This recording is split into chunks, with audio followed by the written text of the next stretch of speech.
In the scorching summer of 1942, deep in the deserts of North Africa during World War II, a young soldier named Karim sat quietly inside a worn-out military tent. The wind howled outside, carrying sand like tiny needles.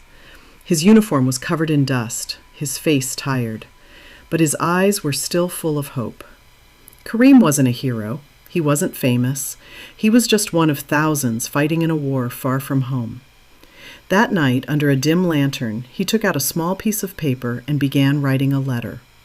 "Dear Mother," he wrote, "I hope you are well. The desert is endless here, and sometimes I feel lost in it. But I keep thinking of home, of your cooking, of the small courtyard where I used to sit." He paused, listening to distant gunfire echo across the sand. "I don't know when I will return," he continued, "but I promise you, I am trying my best to stay strong." Outside, tanks moved slowly under the moonlight. This was near the time of the Second Battle of El Alamein, a turning point in the war. Karim folded the letter carefully and placed it in his pocket.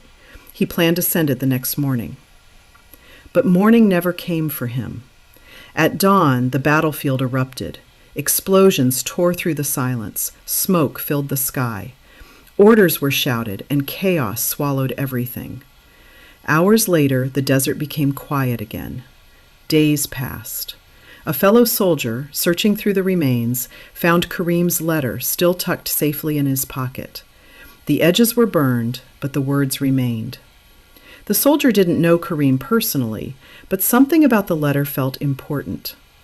Weeks later, after traveling across camps and borders, the letter finally reached a small house far away. Karim's mother opened it with trembling hands. As she read his words, tears fell, but she smiled too, because in that moment, Karim wasn't gone. He was there, alive in his words, sitting once again in their courtyard.